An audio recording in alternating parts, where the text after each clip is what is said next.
नमस्कार दोस्तों, मैं डीके सर। आप देख रहे हैं सरकारी एग्जाम सूत्र में आपका स्वागत करते हैं। मॉडर्न इंडिया के क्लास को हम लोग आगे बढ़ाते हैं। आज हम भारतीय राष्ट्रीय कांग्रेस के प्रमुख अधिवेशन को 1885 से लेकर स्वतंत्रता तक क्रमवार पढ़ेंगे और हर अधिवेशन में आपको वर्ष, स्थान, अध्यक्ष को पढ़ा जाएगा ताकि परीक्षा में, हमारे किसी भी सरकारी परीक्षा के एग्जाम में एक भी प्रश्न न छूट पाए। तो चलिए हम लोग बिना समय गवाए आज के क्लास को शुरू करते हैं। सबसे पहले शुरू करते हैं भारतीय राष्ट्रीय कांग्रेस के प्रथम अधिवेशन को।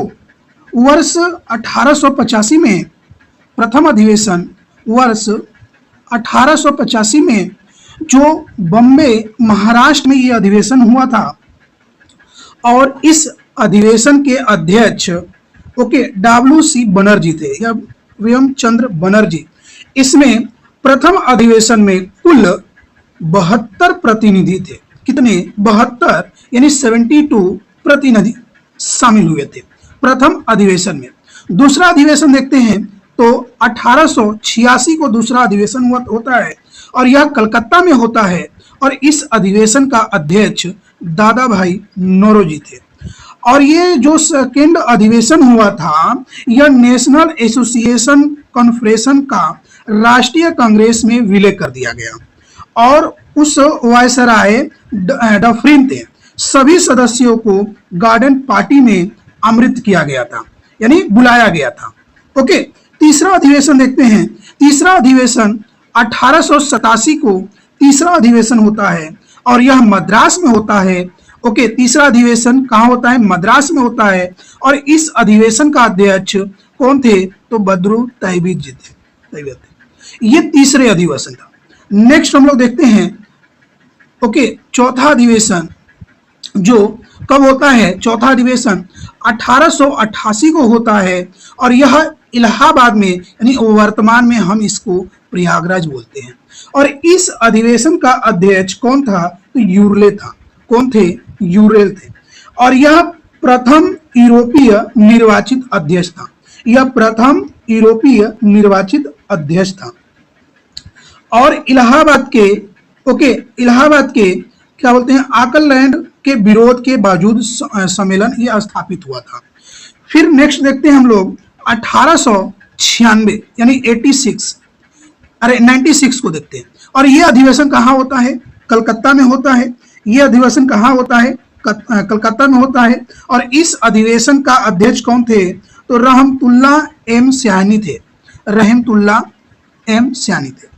और इस अधिवेशन में पहली बार, याद रखिएगा, जो कलकत्ता का अधिवेशन 1896 हुआ था, ये वाला, इस वाले अधिवेशन में पहली बार इस अधिवेशन में वंदे मातरम गाया गया और दादा भाई नौरोजी ने धन निकासी सिद्धांत रखा था।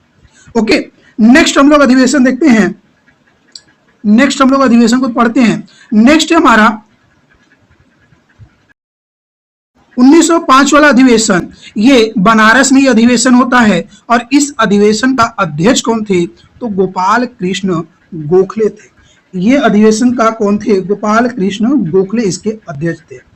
और बंग भंग की आलोचना की गई इस अधिवेशन में और स्वदेशी और बहिष्कार का समर्थन भी इस अधिवेशन में किया गया। फिर 1906 को अधिवेशन देखते हैं। 1906 का अधिवेशन कलकत्ता में होता है। इस अधिवेशन का अध्यक्ष दादा भाई नौरोजी रहते हैं। इस अधिवेशन का अध्यक्ष कौन थे? दादा भाई नौरोजी रहते हैं। फिर दादा भाई नौरोजी ने स्वराज शब्द का कांग्रेस के मंच से पहली बार प्रयोग किया। यानी जो स्वराज शब्द होता है, वो स्वराज शब्द का पहली बार प्रयोग इस अधिवेशन में किया गया, 1906 वाला अधिवेशन में। पहली बार। और दूसरी बार कब की गई इस भाषा का प्रयोग? आप लोग कमेंट बॉक्स में इसको आंसर बताइए। ठीक है, चलिए हम लोग नेक्स्ट देखते हैं 1907 को। 1907 के अधिवेशन, जो 1907 का अधिवेशन हुआ था वो सूरत में हुआ और डॉक्टर रास बिहारी घोष इसके अध्यक्ष थे। 1907 का। जो नरम दल और गरम दल के बीच कांग्रेस का पहला विभाजन, जो सूरत फैट भी बोलते हैं, यहीं पर क्या हुआ? 1907 में ही नरम दल और गरम दल के बीच कांग्रेस का पहला विभाजन होता है। ओके, 1907 के अधिवेशन सूरत में होता है। अध्यक्ष डॉक्टर रास बिहारी घोष रहते हैं। ठीक है, आइए आगे देखते हैं। 1916 के अधिवेशन को देखते हैं। 1916 के अधिवेशन को देखते हैं। ओके, तो 1916 के अधिवेशन जो लखनऊ में होता है और अंबिका चरण मजूमदार इसके अध्यक्ष रहते हैं। 1916 जो लखनऊ में होता है, इसमें तिलक और एनी बेसेंट के प्रयासों से नरम दल और गरम दल का एकीकरण हुआ। यानी नरम दल और गरम दल फिर क्या हो गए, एक हो गए, और कांग्रेस और मुस्लिम लीग में समझौता हो जाता है 1916 के अधिवेशन में।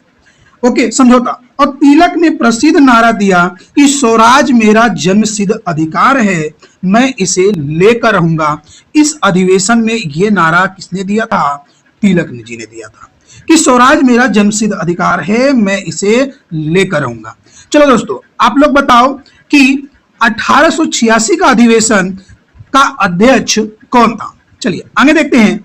1916 के अधिवेशन, यह अधिवेशन 1917 का वो कलकत्ता में होता है और इसके अध्यक्ष कौन थे? तो एनी बेसेंट थी 1916 का। याद रखना, इस भारतीय राष्ट्रीय कांग्रेस के अधिवेशन में यह प्रथम महिला थी जो पहली बार कोई महिला ओके कांग्रेस के अध्यक्ष बनी थी। ओके, कौन थी? तो एनी बेसेंट थी। ओके, 1919 के अधिवेशन जो अमृतसर में हुआ और मोतीलाल इसके अध्यक्ष थे। 1919 जो अमृतसर में हुआ और इसके अध्यक्ष कौन थे? तो मोतीलाल नेहरू थे। ओके, याद रखना, इसी 1919 में ही जलियांवाला बाग हत्याकांड का ओके इसी अधिवेशन के टाइम हुआ था, जलियांवाला बाग हत्याकांड। तो आप लोग बताइए कि जलियांवाला बाग हत्याकांड कब हुआ था? मैंने इसको पढ़ा दिया है, जलियांवाला बाग हत्याकांड कब हुआ था। आगे देखते हैं अधिवेशन को। अब देखते हैं 1920 के अधिवेशन को। 1920 के जो अधिवेशन हुआ था वो नागपुर में हुआ था और 1920 के अधिवेशन नागपुर में हुआ और इसके कौन अध्यक्ष थे 1920 के? तो राघवाचारी जी थे। ओके, सी विजय राघवाचारी थे। ओके, इसके अध्यक्ष। इस अधिवेशन में असहयोग आंदोलन के कार्यक्रम का अनुमोदन किया गया था। 1920 में ओके असहयोग आंदोलन के कार्यक्रमों का अनुमोदन किया गया और कांग्रेस ने पहली बार देशी रियासतों के प्रति नीति घोषित की थी। याद रखने का, 1920 के अधिवेशन में 1920 का एक विशेष सत्र भी बुलाया गया। ओके, 1920 के एक विशेष सत्र भी बुलाया गया जो कलकत्ता में होता है और इसके अधिवेशन कौन थे? लाला लाजपत राय इसके अध्यक्ष थे। ओके, 1929 के अधिवेशन जो लाहौर में होता है और इस अधिवेशन का अध्यक्ष जवाहरलाल नेहरू होते हैं और इस अधिवेशन में प्रथम बार पूर्ण स्वराज की मांग की गई। ओके, नेक्स्ट अधिवेशन कब हुआ? तो 1931 के अधिवेशन को देखते हैं। यह अधिवेशन कहाँ होता है? तो कराची में होता है। इस अधिवेशन के अध्यक्ष कौन थे? तो सरदार वल्लभ भाई पटेल इस अधिवेशन के अध्यक्ष होते हैं। ओके, चलिए इसको देख लीजिए। इस अधिवेशन में प्रथम बार मौलिक कर्तव्य और मौलिक अधिकार की मांग की गई थी। 1931 के अधिवेशन में प्रथम बार मौलिक कर्तव्य और मौलिक अधिकारों की मांग की गई और इसी अधिवेशन में ही गांधी इरविन समझौता का अनुमोदन भी किया गया और महात्मा गांधी ने इस अधिवेशन में कहा था, गांधी मर सकते हैं पर गांधीवादी नहीं। ये 1931 के अधिवेशन मोस्ट इंपोर्टेंट है। नेक्स्ट अधिवेशन देखते हैं 1933 में होता है। ये कहां? कलकत्ता में होता है और इसके नलिन सेन गुप्त इसके अध्यक्ष होते हैं। कब होता है? 1933 में होता है। ठीक है, चलिए नेक्स्ट अधिवेशन को देखिए। तो नेक्स्ट अधिवेशन जो होता है कब होता है? 1936 में होता है। कब होता है? 1936 के अधिवेशन। ये भी कहाँ होता है? तो कलकत्ता में होता है। यहाँ गलत लिखा है बाबू, कलकत्ता में होता है।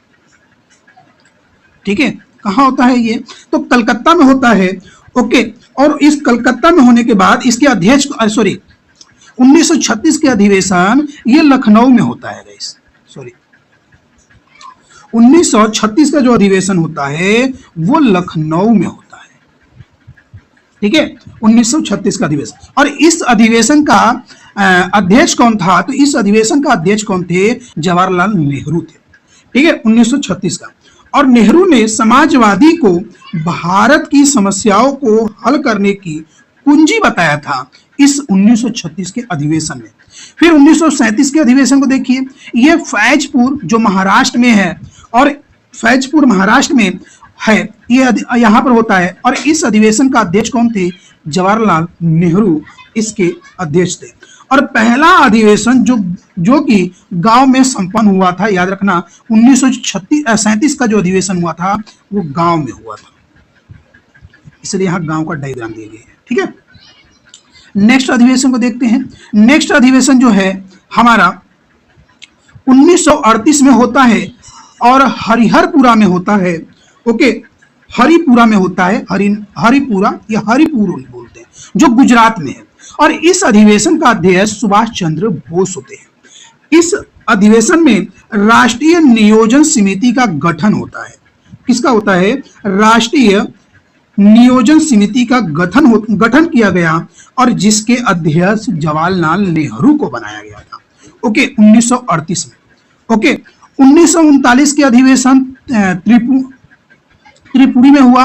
डॉक्टर राजेंद्र प्रसाद, 1939 का जो अधिवेशन हुआ था त्रिपुरी में हुआ था, और इसके अध्यक्ष जो थे, यहाँ गलत लिखा, इसके अध्यक्ष जो थे कौन थे?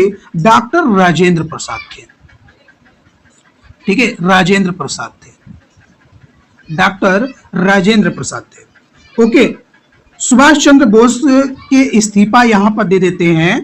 ठीक है, जब सुभाष चंद्र बोस ने इस्तीफा दे देते हैं तो डॉक्टर राजेंद्र प्रसाद को इसका अध्यक्ष बनाया जाता है। ठीक है, आगे देखिए। और इसी अध्यक्ष पद के चुनाव में सुभाष चंद्र बोस जो है वो पार्टी सीतारमैया को हरा देते हैं।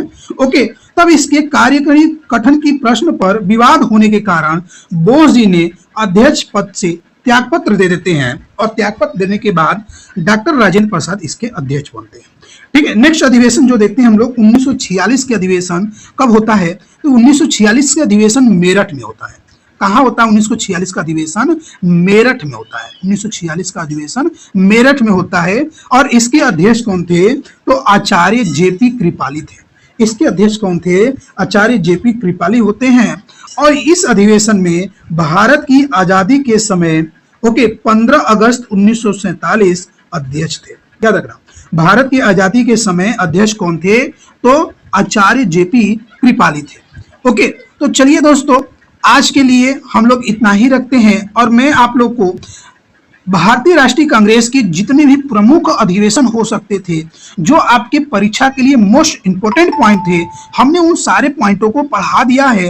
और आप लोग जो जो बीच बीच में हमने क्वेश्चन पूछा है या बीच बीच में जो समझाया है, उस क्लास को न समय दोबारा देखिएगा। ओके, अगर कोई क्लास में कमी रह जा रही है तो कमेंट बॉक्स में जरूर बताइएगा। ठीक है, और इस क्लास की अगर आप लोगों को पीडीएफ चाहिए तो हमारे टेलीग्राम से जुड़िए, वहां आपको पीडीएफ मिल जाएगी। ओके, तो चलिए दोस्तों, हम लोग मिलते हैं फिर एक आधुनिक भारत के इतिहास के एक नए सेशन में मिलेंगे हम लोग। ओके, एक नए जोश और एक नए एनर्जी के साथ। ओके, तब तक के लिए धन्यवाद।